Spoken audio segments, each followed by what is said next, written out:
Aloha. Good morning, everyone. Welcome to the Hawaii Correctional System Oversight Commission monthly meeting. We are here in Hilo on the Big Island at the Hawaii Community College. Hawaii Community College. And we have a room full of guests and our commissioners here and online as well. Hawaii has welcomed, the Big Island has welcomed us with a sunny sunshine and a clear view of Mauna Kea. Yeah, which is, I wore my long sleeves because I was expecting clouds and rain and a little bit of cold, but I'm happy that we have sunshine. And I feel like we're going to have a great meeting today. We have some special presentations. And so let's just get started and get right into it. Let's do our roll call. Judge Ibarra. Here. Judge Browning. Here. Martha Tornay. Here. Mark Patterson. Here. Mike Town, are you on? He's gonna join us by phone, so he's gonna call in. Mike is in process of being hooked up with us.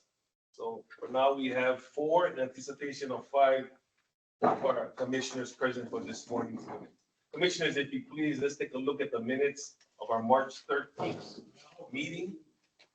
And I'll take a motion. I move we accept the minutes. Second.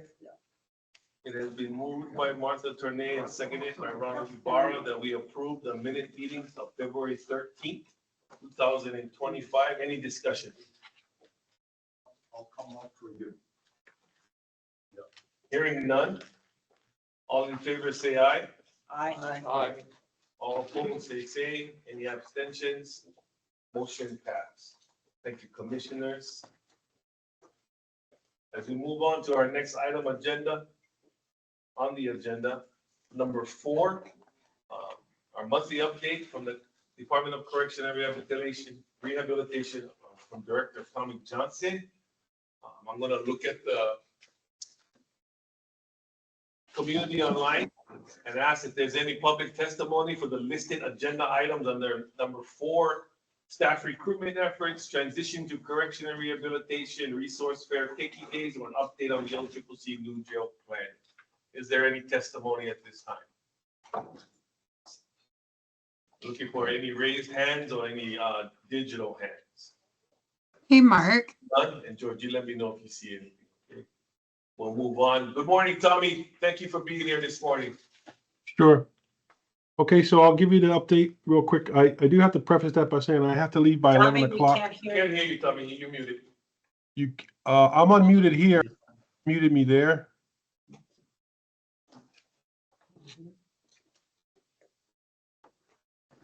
Can you hear me now?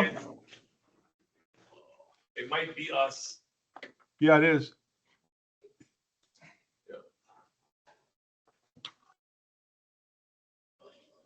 Can you hear me now? Oh, dear. No, it should be. My mic is all the way up. George is trying to figure out this community college system, and he's on his own. He doesn't have anybody to advise him right now. Bob, you can hear us? I can hear you guys, Yeah. yes. Christian, you can hear us? Okay. This one Yeah, was we can supposed to hear be you. clear. I just don't think you can hear us. Yeah, We can't hear you. No. Can you hear me now? Nope. Nope. Let's see here.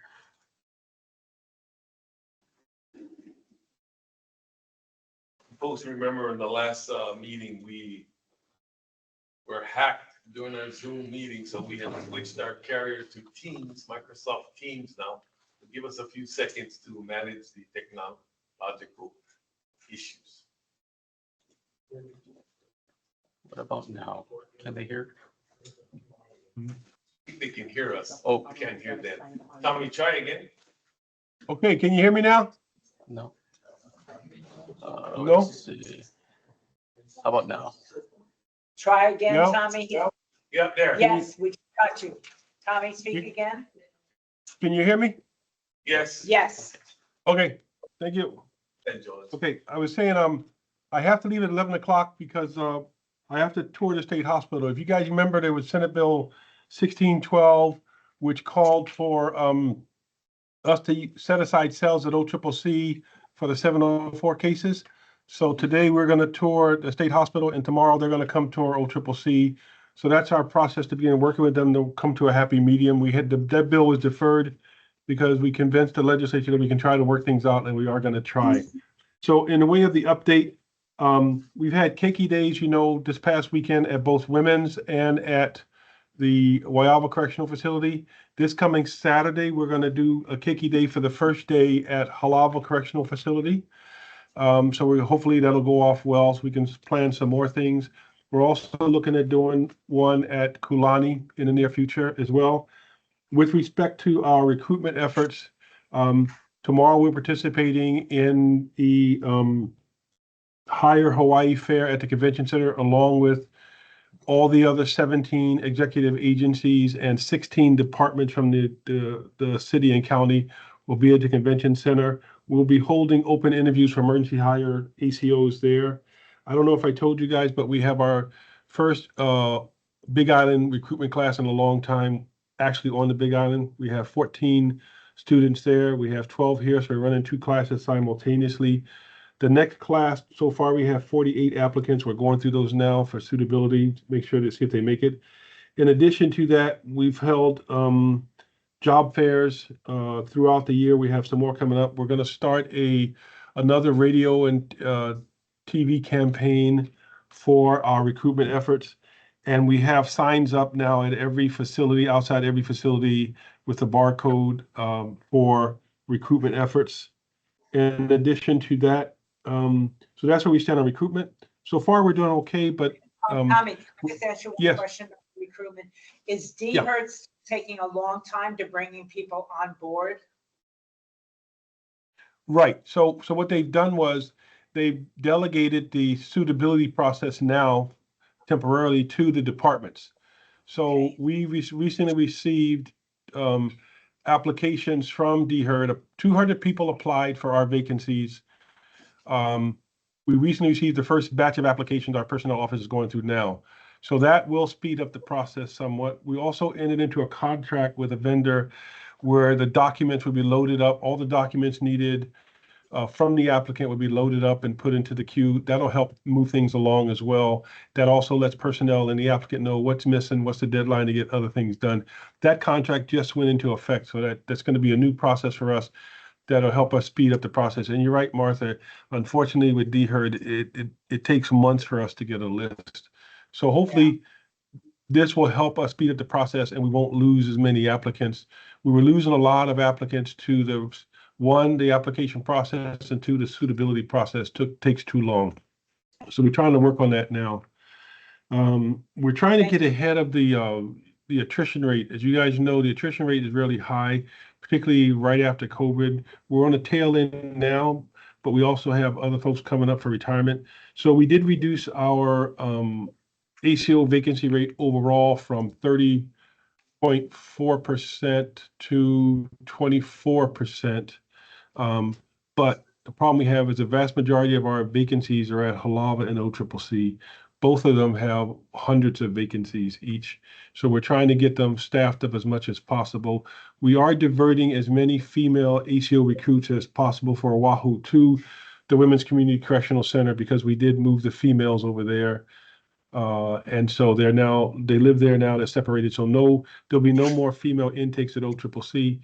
So we're looking at the dorms that the females used at OCCC to turn one into a real infirmary, which they lacked at OCCC, and the other would be used for housing. We still in the process of purchasing the equipment, the beds, the bedding, the beds, the bedding, the partitions and the stuff we need to turn that dorm into an infirmary, but we're getting there. Which module was that, Tommy, I think that was module 20 in the back where the females were. Okay. I can go back and ask. I can go back to be sure to ask, but it was the one with the 2. One side, it had females on both sides, and then the restrooms are out. The restrooms are out in near the control station area. So what we did was we took some of the female ACOs when we moved them over to women's. We transferred some of the female ACOs over, and we've been diverting as many female recruits to MCCC from every class we had for the females that are going to be assigned to Oahu for the last year to build up, to kind of adjust the ratio, because in the at OCCC, I mean, excuse me, at women's, we want to have females in all of the housing units and don't have males in the housing units at all. We want to have the females in the housing units because the showers are in the housing units. So far we're doing okay. We still got some vacancies to fill at women's, but nowhere near the vacancy rate at OCCC or Halava, which is down hundreds. And with respect to did you have something else, Mark, before I go to the budget? That was it. Thank you. Okay, which good. Okay, with respect to the budget, we got mostly everything we asked for with respect to CIP in the SD1 version of the budget, excuse me, HD1 version of the budget, which was the governor's version. But the Senate on the SD version took out some of the funding. An example was we asked for $30 million for the OCCC. We got it in the HD1 version in the first year, fiscal year 26, but in the SD version, it's 15 million and 15 million for 26, 27. So we're asking that money all be given to us in one shot. So that is not a disagreement about the amount, it's about when we receive the money. There was some, the SD1 version zeroed out to 28.5 million for the Consolidated Healthcare Center at Halava. The problem with that is when they didn't give us the money last year, we had asked for 22.5 million with construction escalation costs. We needed to ask for 28.5. Now, if it stays zeroed out, when we go in the following year to ask for the money, it's going to be over 30 million. So every time the funding is delayed, we have construction and labor costs that we have to deal with. We had asked for $5 million for the kitchen expansion for the planning and design.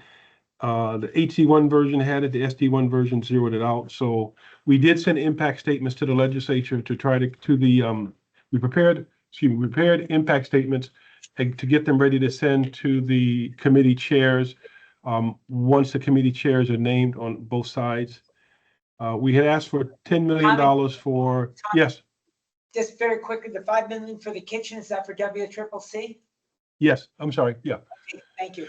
We wanted to, so two other projects we're trying to do at WCCC. One is to upgrade the kitchen because of the influx of the 130-something females that went there and the new staffing, but also the laundry. So that's the second project we're working on, is trying to expand the laundry as well. We had asked for $10 million for security wire perimeter fencing statewide. We asked for 20 million. We did get that in the SD1 version, but it's 10 and 10. I think we can live with that, to be honest with you, because I don't think we can spend $20 million in 1 year. Unfortunately, we asked for $7 million for architectural barrier to become ADA compliant. Excuse me, not unfortunately. We did get that money, so we're good. We asked for 23 million for general lump sum CIP. The SD version just broke that down into 12 million and 11 million. I think we'll be okay there. So we're not going to fight that with the committee chairs. We asked for $5 million for facility-wide deferred maintenance in each of the fiscal years. We only got 5 million in SD1, so we are going to ask for the other 5 million. And then we asked for 10 million for the master plan. In the HD1 version, it's 10 million up front. In the SD version, it's 5 and 5. So we're not going to contest that. That's fine. I don't think we'll be able to spend $10 million in 1 year. And that's it. That's a CIP highlight. We do have some vacancy. They've identified to delete probably, I think it's 11 positions. 3 of them are with HCI. 1 is with CVCC. These are long-term vacancies. We did prioritize the vacancies to see if we could save them, but realistically, I don't think we'll be able to save those. I think it's 9 or 10 positions, but it's better than last year when they had identified 42 positions and were able to save them. The problem we have is that the unemployment rate in Hawaii is really low. I think it's like between 3 and 4%. And so it's hard to attract people to come work for the state. So Brenna Hashimoto, the director you heard, was working on a exploring the process of having people vested at 5 years instead of 10 years to see if they could attract more people. I don't know where that is. I'll double check with her and I'll report that out next month. But I think that's a long process. I don't think that's something they can do overnight because they have to work with EUTF and figure out what that means for the state long term if they're vested after 5 years, because that's a long-term cost. Let's see, I think that's all I have with respect to updates. We do have some hearings coming up on Friday for House Concurrent Resolution 23. That was the bill that required us to systematically bring inmates back from the mainland. The resolution, excuse me, and then resolution, that was 153, and then resolution 23, which was for us to put a courtroom in a new OCCC, which is what we had planned to do. The resolution originally called for us to put both a district and a circuit court, but in speaking with Rod Miley, we both agreed that one multi-purpose courtroom would do, and so that's what we're looking at so far. That's all the updates I have. Commissioners, any questions? Hey, Mark. Go ahead. Go ahead, Kristen. So I just wanted to clarify one thing. So with public testimony, the speaker needs to be able to speak first and present first, and then public testimony happens before commissioners discuss or ask questions. Okay, thank you. See, if you were here, we'd know that. Thank you. Then I'll ask again. Thank you, Tommy, for that report. Appreciate it. Public testimony for the commissioners. Any? Seeing none. Commissioners, go ahead, Martha. I just, on the agenda, Tommy, we had also keiki days. Can you explain what the keiki days were? Yep, so we had a keiki day at both Women's and Waiava Correctional Facilities this weekend, and that's where we work with nonprofit groups who actually bring in from the neighbor islands, in some cases, the child and the guardian or parent of the child, and bring them in for a day of fun activities. Like Waiava, they had an Easter theme, so they set up a really nice Easter theme with a backdrop. They had games. There was food. They had some arts and crafts stations, some drawing stations, some frame making stations, some card making stations. And so in order for the inmates to participate, they have to complete a parenting class. And so we did one at Waiava this past weekend, and we also did one at Women's on Saturday and Sunday each day. And this coming Saturday, we're going to do one at Halava Keiki Day for the first time at a medium security facility. So that's going to be interesting. What we're trying to do is we're trying to have the inmates refocus on reunification with their children. And by doing that, by having the keiki days, we think, and having them go through a parenting class in order to qualify, I think that it shows, one, the importance they want to try to unify, but two, it's really good for them to rebond with their child, because some of these folks hadn't seen their child in a long time, particularly in the case of Halava. And we also believe it helps bring down the temperature in the facility, and other inmates will see their fellow inmates with their children and want to strive to be there to see their own children. We have inmates that volunteer to help set up and everything, so they're there, so they get to see. I talk, like the ones at the women's facility, I talked to the volunteer inmates who help set everything up, and I was trying to encourage them to, hey, this should be you the next time we do this. And to only 2 of the 5 I talked to had children, and they were enthusiastic about trying to make sure they qualify to do it next time. And I also talked to the inmates, but I didn't spend too much time in talking to the inmates, because it's really for them to be with their children. I just wanted to say hi, congratulations, and then let them have fun. I also congratulated Kiki Okeana for helping us out again with these type of projects, because they spend their own time volunteering, setting everything up for us. And it's really a good thing to do. So we're looking at doing the next one at Kulani. That's going to be a little bit of a challenge just because of distance, but we're still going to try to do it anyway. And we're going to try to do one at Maui. We're trying to set it up for HCCC down the line as well. And so we'll work with Les Estrella and some other folks on the Big Island and see if they can help us out and set those up. But it is a good idea for us to do that and to do the resource fairs too. We've done a number of resource fairs at Halava. Excuse me, we did one at Halava last year. We did Women's, Waiava, We're looking at also moving on to the neighbor islands to do resource fairs on neighbor islands too. The resource fairs really help because they really want to help them out with housing and employment. And there's some nonprofits out there that'll help them with connectivity to social services, which is what we're trying to get a contract together for mentors and for navigators to help the inmates out. So this will dovetail nicely with that effort, I think. I just have one other question. At Halava, where would you be providing the program? At the visitor center? We're gonna do it up on the second floor. We're talking about the Kiki Day, right, Martha? Yeah. Yeah, Yeah. up on the second kids floor are- where we have visitation outside. There's a grassy area outside. We originally Yeah. was gonna use the gym, but we'll use the gym only in inclement weather. Okay. Because it's good for them to be outside. Thank you. Thank you, Tommy. You're welcome. That report, appreciate you being here. We're gonna move on to item number 5, power of words, understanding person first language, presented by Christian Johnson. All right. Yeah, boy, go ahead. Good morning, everyone. I'm sorry that I can't be there today. I have some unfortunate medical stuff going on. But George is going to help me with the PowerPoint, and then we will get started.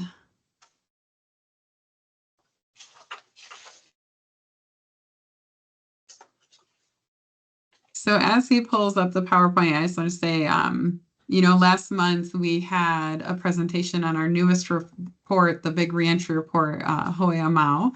And a part of that report in the recommendation section was to standardize human-centered language. And so I figured if we're going to, request that the department start doing that, it could be beneficial for us to explain why it matters and also how to potentially implement it. Oh, great. Okay. So what is person first or person-centered language? So this is a way of speaking that puts the individual before the condition of or circumstance. So for example, instead of using disabled person, you would say person with a disability. Instead of saying a homeless person, you would say a person experiencing homelessness. And then instead of, inmate or body or some of these other terms that we hear, you would say person in custody. And this is important because, it really acknowledges the person first versus their circumstance or condition. It also reduces stigma. Labels can reinforce negative stereotypes, and also it promotes inclusivity. It encourages a shift in how society views and treats these individuals.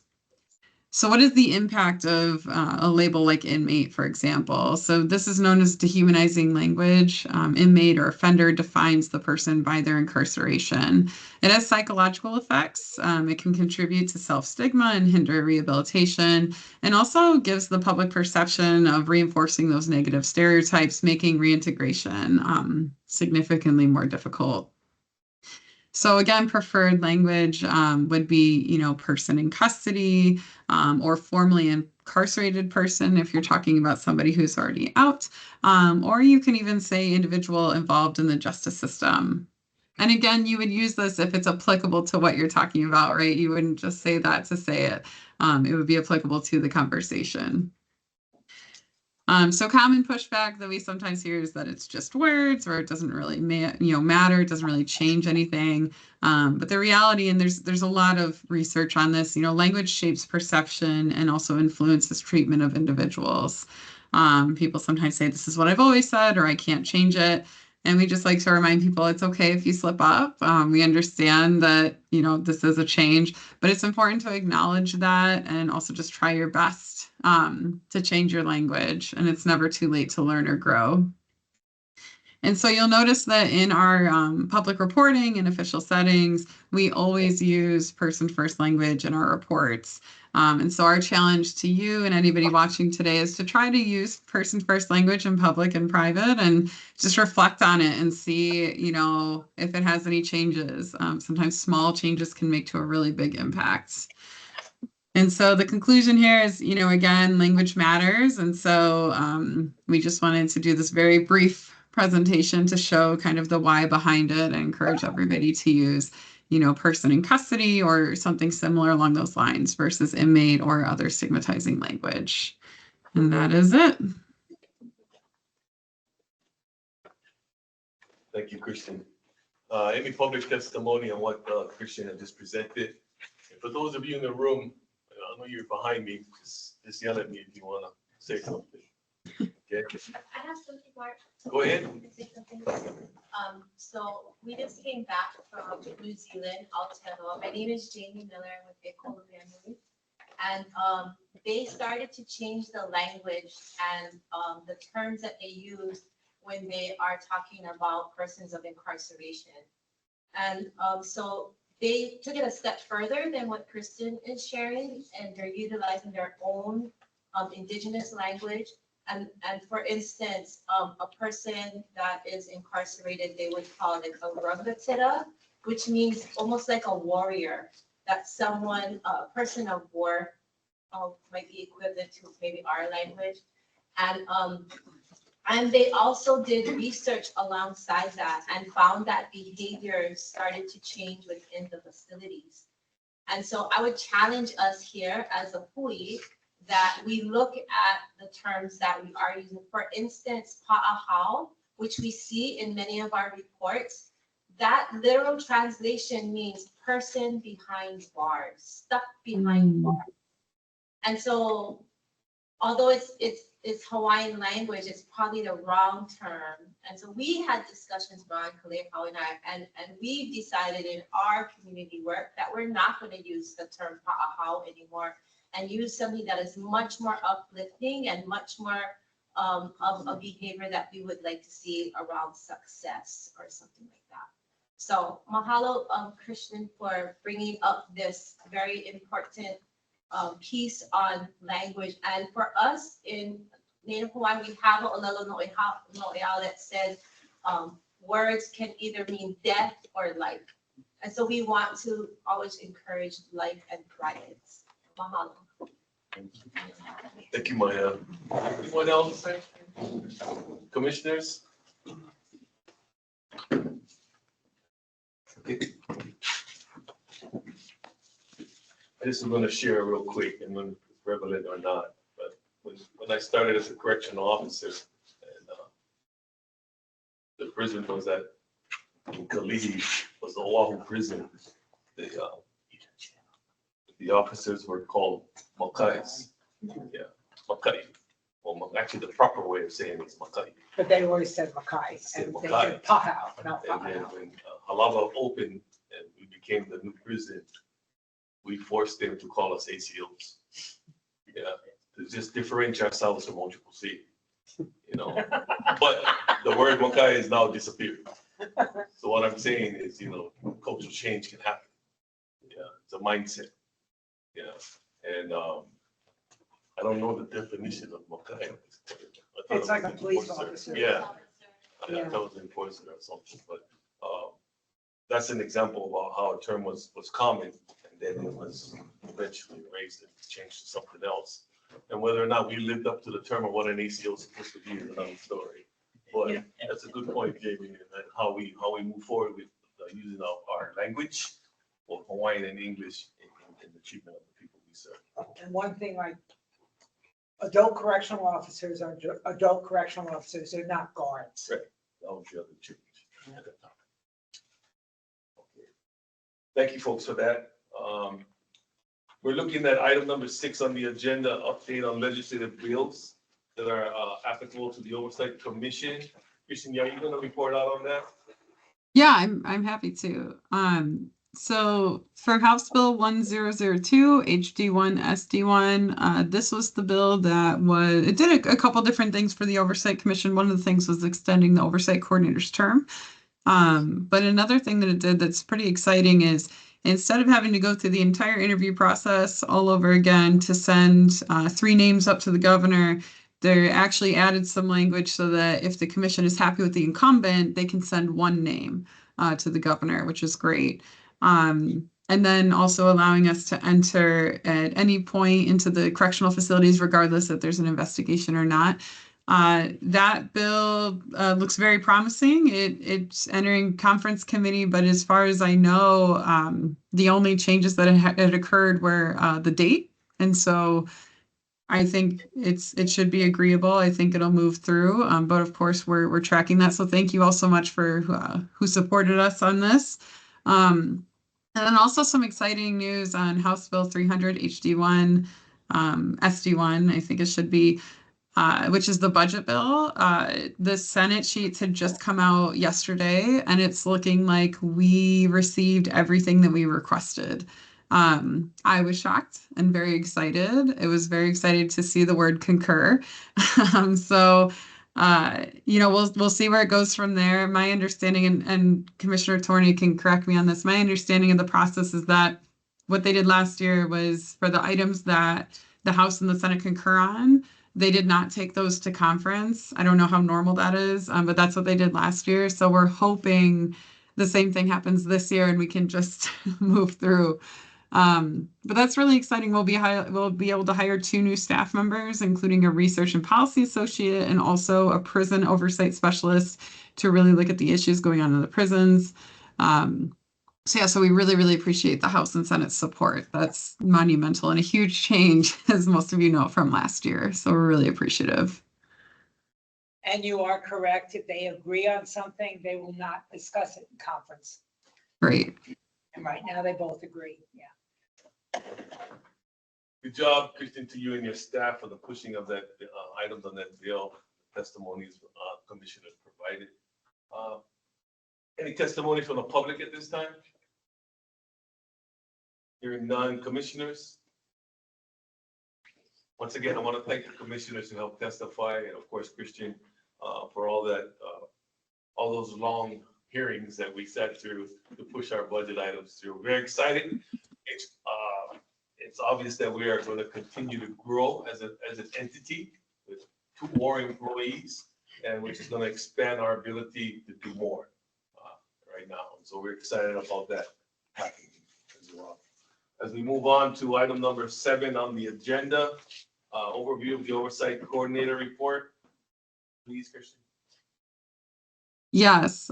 So very briefly, I can put this report in the chat so that you all have it. This is available on our website. Oh, I can't do it, George. I don't know if you're able to. I'm not able to access the chat. But there have been no reported deaths in custody since February 5th, 2025, which is always good news. For correctional facility tours, our 2 new staff members have been incredible. They have gone to every correctional facility in the state. It's been a lot of learning and a lot of talking to people. And so I really appreciate their resilience through this entire orientation process. And also they have been meeting with so many different stakeholders and staff members. They've met with well over 25 DCR staff members, prosecutors, you name it, they're meeting with people. So we really appreciate everybody who's meeting with the new staff to help them, learn the correctional system, and also appreciate Director Tommy Johnson's support and encouraging his staff to, work together with our office.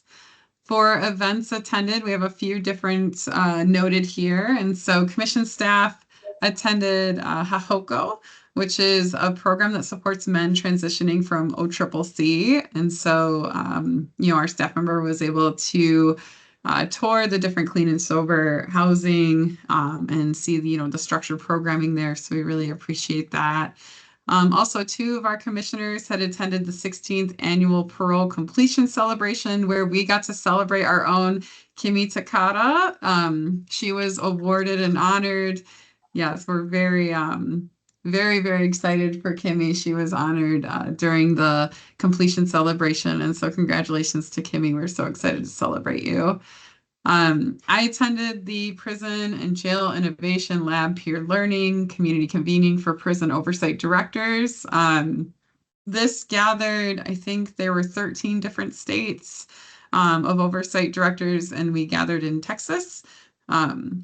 It was very, very interesting. We covered many, many different topics and all tried to learn from each other. And so I think those convenings are going to continue on an annual basis, which is really exciting, so that we can make sure that we're in alignment with the best practices and best standards for oversight. And lastly, staff had attended a training and resource fair that was really focused on preventing domestic violence, but also covered training on how to navigate Hawaii's state legislature system, which is a very helpful thing to know. So we appreciate staff attending that. And then lastly, just covering our past meeting, which was March 13th. And other than that, like I said, the report is available online, but that is all that we have. Thank you. Thank you, Christian. That was very thorough. Is there any public testimony on the report that you folks just heard?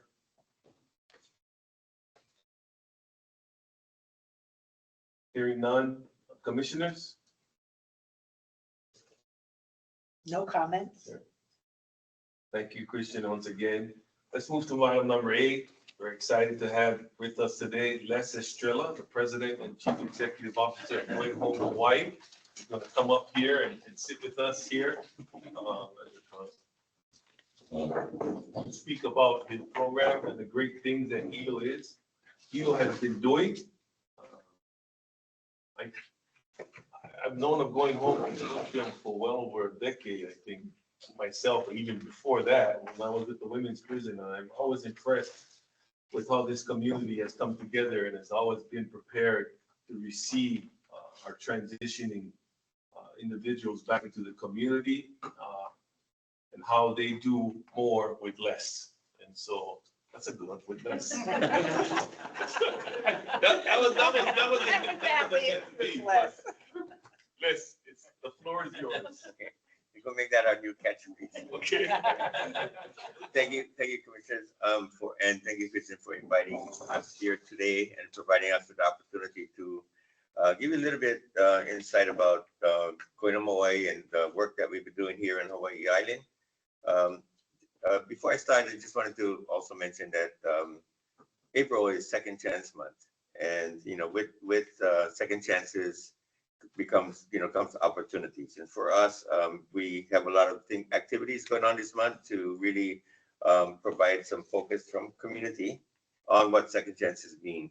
So I'm going to just run through some of the slides. How long do I have? Okay. Next slide. We're on Hilo time. Okay.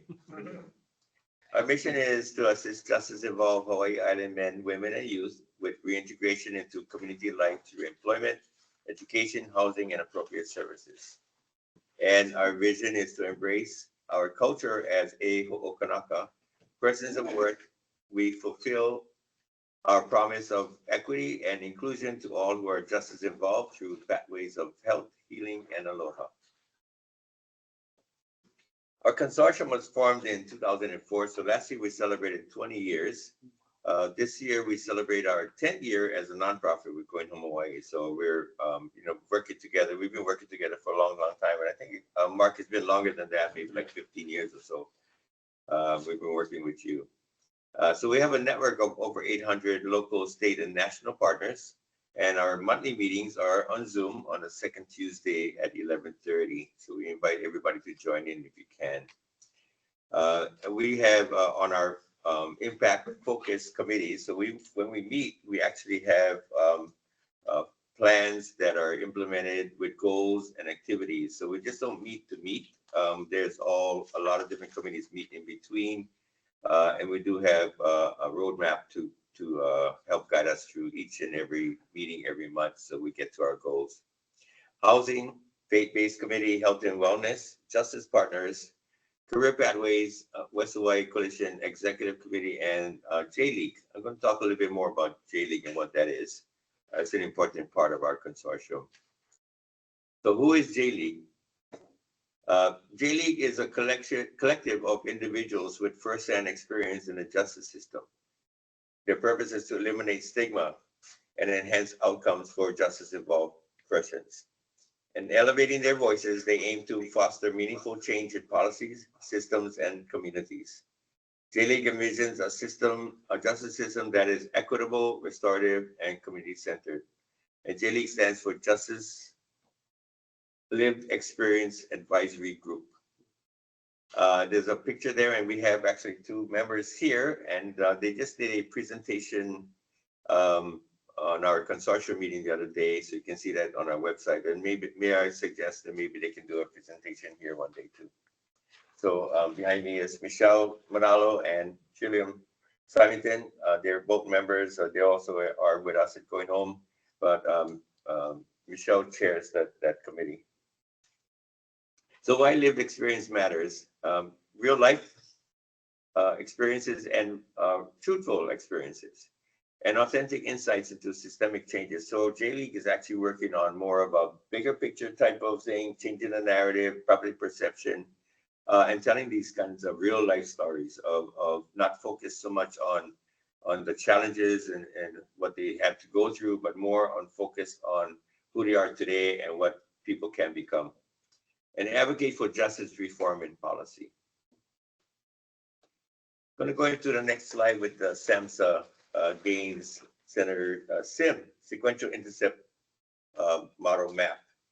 So if you can see that, it's highlighting the things that we've been through. We just had a SIM that we did here on Hawaiʻi Island last year, and we published the report in January. It's on our website too. But I just wanted to point out that all through these intercepts, 0, 1, 2, 3, 4, 5, it starts with community and ends with community too on that map. So, and all the intercepts is how community integrates or intercepts with all the different parts of the justice system as it flows through. So this is a SAMHSA model. So our reports, there was one done on 2023 on Oahu, and that was women specific. And some of the things that came out from there, actually, I just spoke with Tony Bissett this morning too. And, there's a RFI that the department is putting out for peer mentor / navigator, and that's for women in the furlough system as a pilot. So we're looking forward to that RFP coming out soon, and that's going to be something that is really trauma-informed care and very specific and narrow for that specific individuals that have certain needs. So that was one of the things that has come out from that and is now moving forward. Also, we did, and there was another one done on Oahu too, for the specific one on Oahu was from Heather Lusk and Hawaii Health and Harm Reduction Center. And they did one also, and we also followed along with that and did one for us here on Hawaii Island. Our committees and our consortium are working together to align all the different committees that we have with specific intercepts from the SIM. So it's a working document and also very focused. What we'd like to do is to have the other one done on Maui and Kauai, and we're looking for funds to get that done too. So we truly will have one statewide SIM model. So the SIM, more about the SIM, is a framework to redirect people with mental health and substance use disorders away from the criminal justice system at key points, like law enforcement contact, court involvement towards treatment and support to reduce recidivism and promote recovery. We're doing this also in anticipation of the 1115 waivers that's coming out. So this will really put us in a really good position to work with all of the different intercepts, including corrections, including the courts, including police, including different community partners. And it's a community-specific lens to identify opportunities for deflection, way up front-end justice, diversion, and support all at every step, shifting to healing and restoration and preventing deeper system involvement. Next slide. The model, sequential incident model report helps us to better understand the relationships between health systems and criminal legal systems. It's a structured way to analyze how individuals with behavioral health needs interact with criminal legal agencies and identifies opportunity to divert individuals away from justice system and into more appropriate community settings. So we're doing this kind of work really together in many different partnerships, and that's what the SIM is. That's why I'm focused on the SIM, really actually hyper-focused on this, because it really provides us with the ways and means and knowledge to identify these gaps and opportunities for improvement. And it divides the criminal legal system into various intercepts to highlight how different agencies interact with people as they move through the system. Next slide. Intercept 0. That's some of the things that we're looking at, really at focusing on how to and where to put resources in. Because if we look at further upstream that we go, If we connect people who have mental and substance use disorders with services before they come into contact with the criminal justice system, we can provide a lot of services in community rather than in the justice system that's not set up for behavioral health systems. And it supports law enforcement. It enables deflection to treatment before an arrest takes place. It reduces pressure and resources at local emergency departments and inpatient beds for urgent but less acute mental health needs, and shifts the focus to intervention earlier in the legal process to access treatment sooner and potentially avoid deeper involvement. We would like to see more resources up front, Intercept 0, but also Intercept 1. I'm not going to cover that today, but Intercept 1 and 2 upstream pieces for diversion after they get justice involved. So diversions and alternatives to incarceration rather than going through the system and not having these opportunities. One of the bigger pieces, as you know, and you've all been very much aware of, especially in the front end with the triple C's, is the justice involved homeless. 40% are in our data that shows that are homeless cycling through the justice system in the triple C's in the jails. And people who, and it's a mutual driver, so you're 10 times more likely than the general public to experience homelessness if you get incarcerated upon release. And even if you're not entering, you're not homeless, but entering jail, you become homeless. So it is actually one of the contributors to homelessness. So we've been working on the county level also with homeless providers to try to look and see how we can, first of all, reduce that rate of cycling through the jails with homeless individuals and provide them with direct services earlier and then into housing instead of cycling back and forth or around into the justice system. So those who are incarcerated for minor offenses related to homelessness are often experience further harm and exacerbation of physical and mental health issues. And it costs about $307 a day to incarcerate someone. So it's $112,000 a year. That's up from a couple of years ago. The price was actually at about $94,000 a year. So it's only, I believe, only going to continue to rise. So let's put those resources up in front. Getting down into that was the big picture stuff, and we're going into our programs and services. I just wanted to make a comment about our approaches also, and how Dr. Miller Jamie is actually on our board too. So thank you, Jamie, for supporting us on our board. But yeah, language and approaches is important. And so for us, our programs and services, for instance, when we're doing like UAs or drug testing, it's actually for us a healthcare monitoring system. And it's not really a punitive, we're going to catch you because you're using. And that's not our approach. Our approach is the healthcare approach with housing.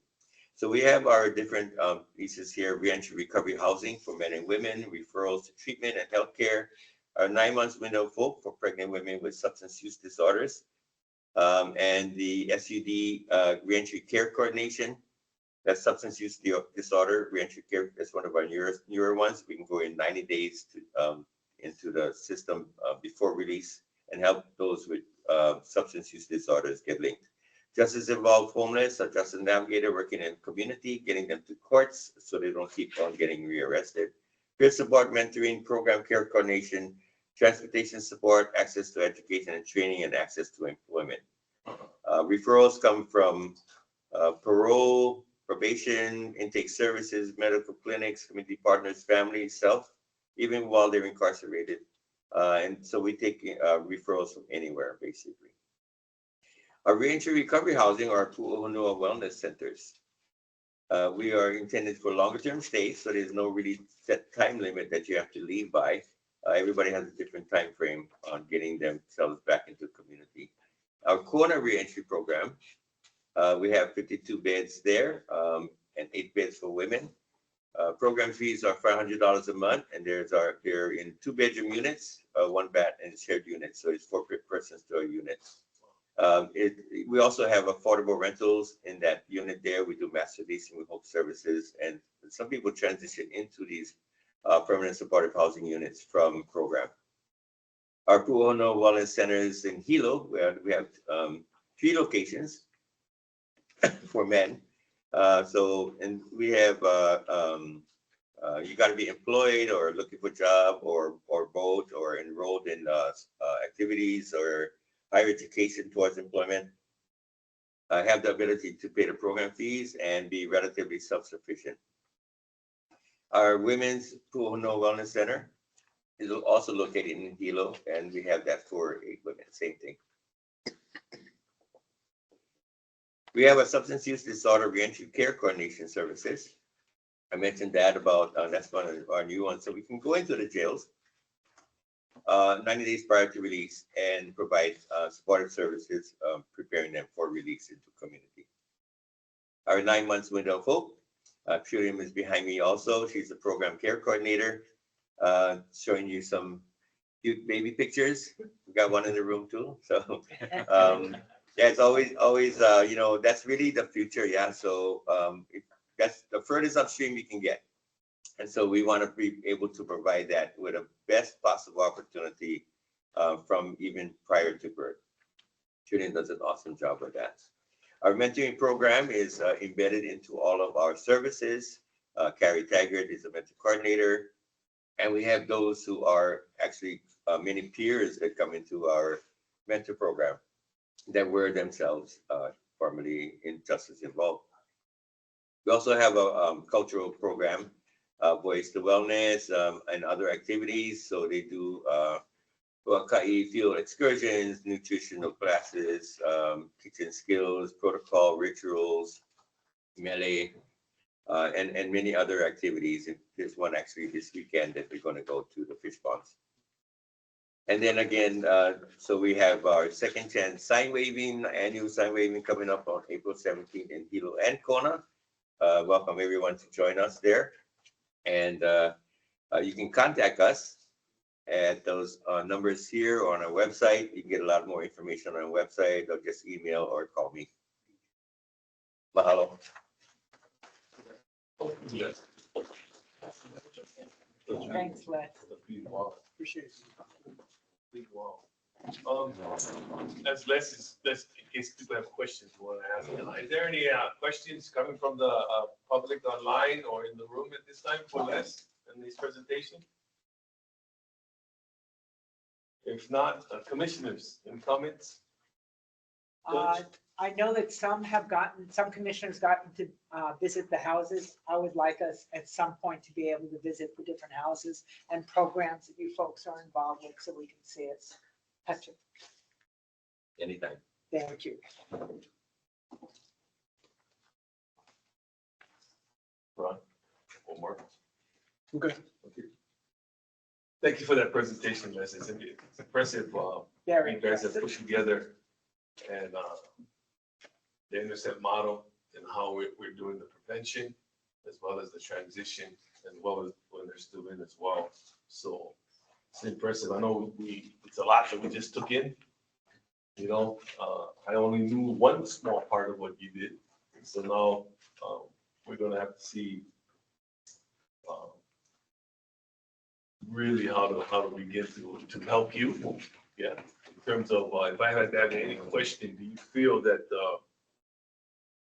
in your collaboration with the judicial system here and the DCR, are bodies moving? Is that a fair question to ask you at this time? Yeah, you know, it's really about us working together. That's what the consortium does. So our programs are a result of all of the partnerships, even with Ron guys and others. So it's everybody really working together. And so we don't see it as one entity or other entities or department or agencies. It's just all of us. Okay. Yeah. All right. If I might echo that, yeah, this program is working with judiciary as far as I was chief judge, drug court, veterans treatment court, puts on programs, good housing. I visited the Kona Hilo, which Martha wants to visit, which I think is a worthwhile visit. And we're so thankful for what you folks do in your community. Thank you. And we partner with drug court very, very well for a long, long time. Yeah. You know, I also see your program and your leadership helping contribute to the continuum and the group, like Ron's group and other groups being involved, Poor Foundation. and stuff like that, because too often in the past, it's been silos. And we're overcoming that, so I really appreciate what you folks are doing over here. Thank you. Ron, did you have anything to add? Not on that. Oh, okay. So for the commissioners, my question was really understanding the fact that, no doubt, in terms of Hawaii County, basically you have an organization such as Going Home Hawaii, with multiple partnerships at the community level in assisting the government and state agencies. We want to look at what Hawaii Mao, our recent reentry report, has put out and ask us, everything is here. Everything is here. We know about the empty beds in Kulani. We know about the men in Arizona. And when I ask that question, our body's flowing. That's the question for us to consider and not putting any pressure on Going Home Hawaii. But we need to look at why we have those minimums that are still locked up. Why aren't the bodies, why ain't Kulani full? And why are we not taking full advantage of the community efforts that's obviously working now? Yeah, that's something for us to consider at this point. Hawaii Mao came out to tell us what the current state of reentry in Hawaii is. Yeah, it's not a lack of community program. We just heard, particularly in Hawaii County, the community program is here. So, we'll work with staff, Christian, I know you're still on, to figure out how do we put our system in gear. And Jamie, correct me if I'm wrong, Mahia, in any concept of ahapua'a, the water has to flow in order for the ahapua'a to survive. For the whole system to be successful, bodies are water, and they have to flow through a system. And our job is to put them back into the community. Yeah, community is ready and they're standing by. State needs to do their job. Okay, so that's my final word on that. Thank you, Les, again, for all the work that you and y'all do, and for the partners that work with you as well. Let's move on to item number 9 on the agenda, public comment. Open it up online and in the room as well. Any public comments at this time? I'm sorry, let me hold up on that. Christian, did you have anything you wanted to say for Les's report? No, I just really thank you, Les. I really appreciate you coming and presenting. I really appreciate our partnership. And so, yeah, just keep it up. And if there's any ways that we can support you, never hesitate to reach out. Thank you, Christian. Okay, public testimony on any item that was not on the agenda. We'll take some hands or whisper behind me. Oh, all the hands are We behind me. can't see any pictures, so we don't know whether. Go ahead, Ron. Should I go there or here? Yep. Okay. Yes. I wanted to welcome the commissioners back to Hilo. It's the first time I know that you were here was almost 2 years ago on April 20th, 2023, when we were at the Hilo. And then the second time was over where the Going Home project started in that building. And this is the third time. So welcome back, especially our Honorable Mark Browning, who I haven't seen in person so this is the first time. And then we're inviting you all to lunch in the cafeteria here. The first year students make money by selling the food. And so they have, I think, Korean chicken today. So I hope you, not too many veggies, not veggies here. Yeah, I think Kara is a veggie, but so everybody's welcome. But 2 years ago, when we first met, I passed out to the commissioners Act 117, which was passed in 2012, signed into law by Abercrombie, and it directs the Department of Public Safety to work with Ohana Hopakali and other restorative justice groups to plan for a puhonua or wellness center, preferably at Kulani, unless a better place is found. And then I also passed out the the Faith Pods resolution that was passed in 2021. And at that time, Max Otani, who was the head of the Department of Public Safety, testified in support of it. And so now we feel that with the supportive groups, all of you, we really appeal that we follow up on Kulani, that we've already given our curriculum to the department with the support of Oversight Commission and others. I think we can really focus through right now. I see that in the Hoi Amal reentry report, it talks about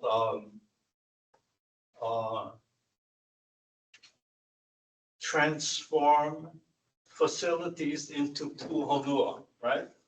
And she also, in the recommendations, talking about establishing system-wide Native Hawaiian cultural programs and faith pods by partnering with Ohana Opakele and other Native Hawaiian leaders and groups. And so I think everything is here. We're hoping that we can now work together and do something that's really meaningful. I think according to Kaipo Dai, there are only about 80 people up at Kulani right now. I think you could easily have 200 there, And so one of the recommendations in the Hoi Amal is that there be a lifers faith pod established in Arizona. But we're wondering whether that, those who want to be back in Hawaii, closer to family, can be part of the empty bed space up at Kulani.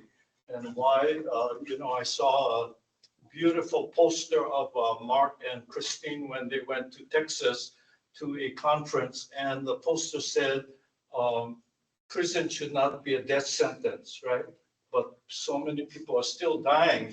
We talked about almost zero recidivism after age 65. So I think we should really think together about how to work with long-termers and get them out, because some of them are the key to the Makahiki program that's going on.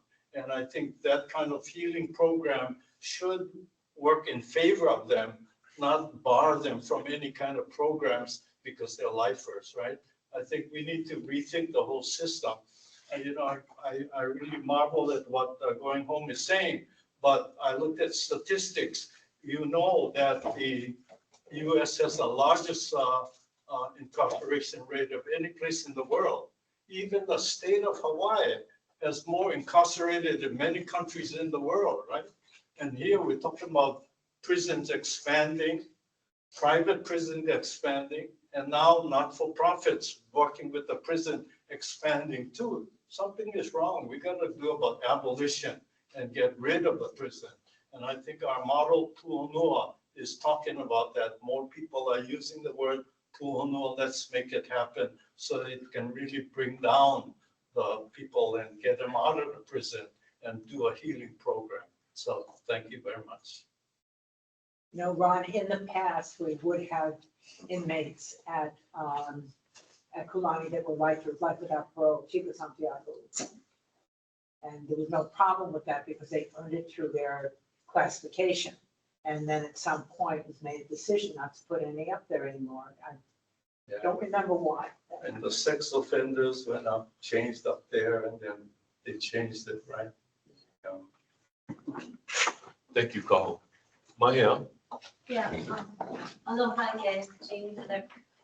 I was at the Keiki day at Waialva or Sunday, and I was talking to some of the families there and the neighbor island family, and they try and make their visit so that they can get a special visit and do Keiki Day, so it's like 2 days in a row. And prior, you could have a special visit at, I think, any facility, but I could be wrong, for longer than an hour, which is a regular time for a visit. Come neighbor island. Right, yes, you can have a special visit, right? Or longer than an hour, because they're not regular, you can't go every week, right? And so anyways, at Waiava, this family was trying to make an appointment for their visit at the new resource center there. But now they can't, they only can do it through the resource center and not have a special visit. This is what the family is telling me. I think that, I just want clarification if that's true, because it sounded like to me that when the family resource center got stood up, then the special visits got taken away. It replaced that. When in actuality, it's supposed to add on to time of special visits and then having your own time with the person, lack of a better term, of incarceration there, the father and the children. But according to this family, they said they were not able to have a special visit and do the keiki day consecutively because the hours of the resource center they can't do it on a Friday and then a Saturday. So the hours change. So it would mean they'd have to come do two flights. And our organization helped bring the family here. So I know how expensive it is. Families cannot afford that. I mean, Molokai, Mokulele is very expensive.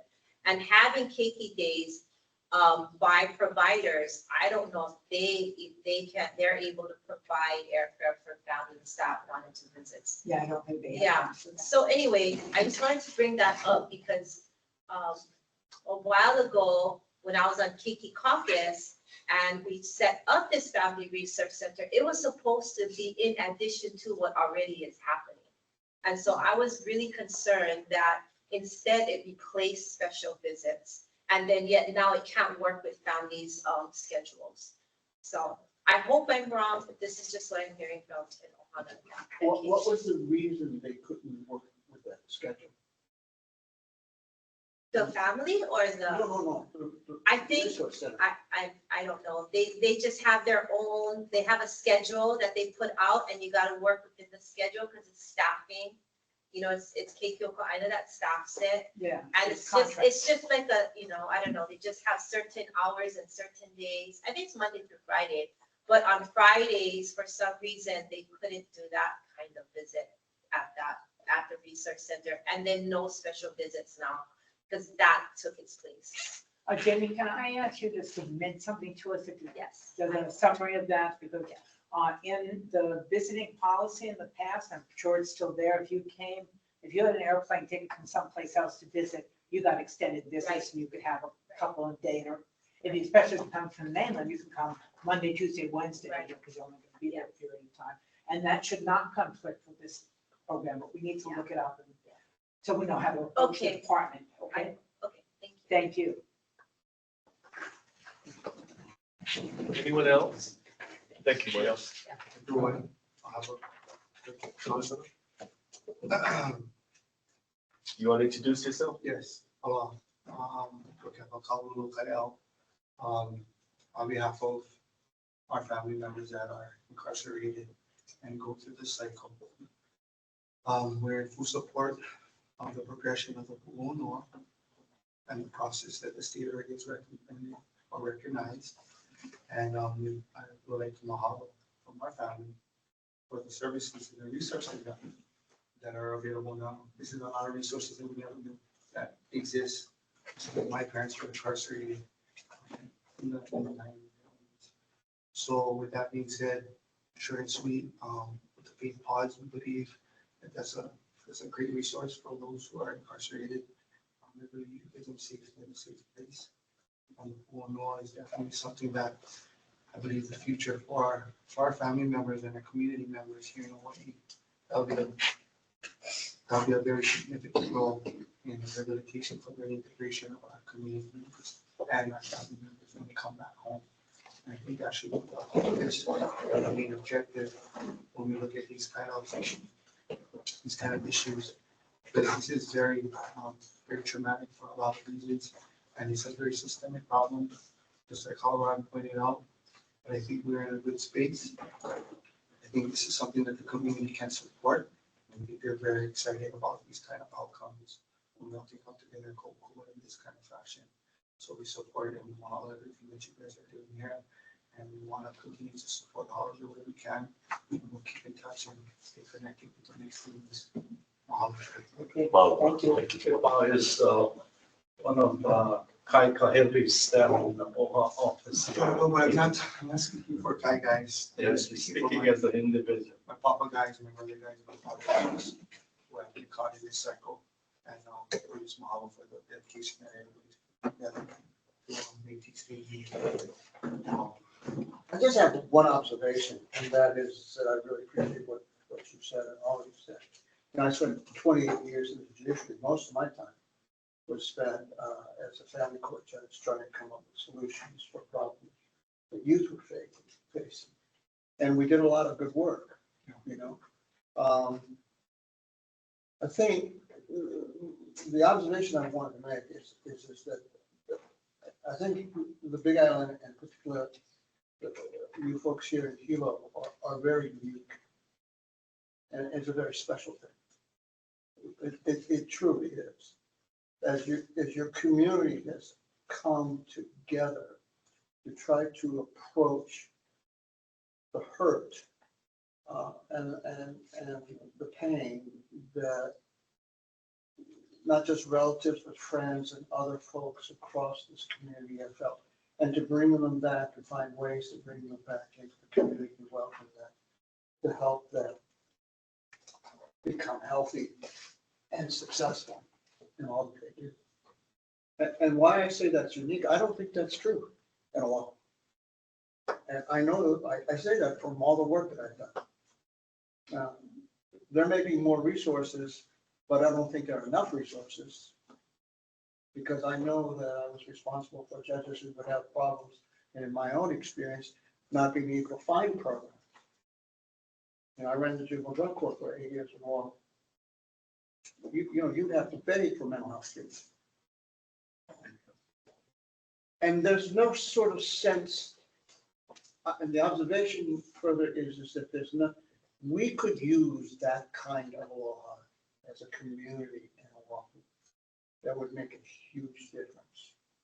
What's so impressive about going home to me is it is a consortium. I mean, you have everybody working together. It's opposed to the competition and sort of desperation that trying to stay alive that nonprofits have to deal with all the time. So just, you know, I just say thank you, as we've all said that, and keep doing. And these are lessons that going to pause me to think and ask questions about why we can't do better in Oahu and bring the people together like this. So thank you. Okay, follow over. Online, anyone? Online is quiet today. All right. Item number 10 on our agenda as we move forward in closing, we just want to announce that on Thursday, May 8th, we will be on the other side of the chain on the island of Hawaii, another community college for our meeting, and we will be visiting Kauai Community Correctional Center. And so we look forward to our meal with Ohana here coming up as soon as we finish, and our touring of the Hale Nani and the Hawaii Community Correctional Center. So with no further ado, I adjourn this meeting at this time. Thank you, commissioners. Thank you, folks online, for being part of us, and thank you for those who are here today. Aloha. Aloha.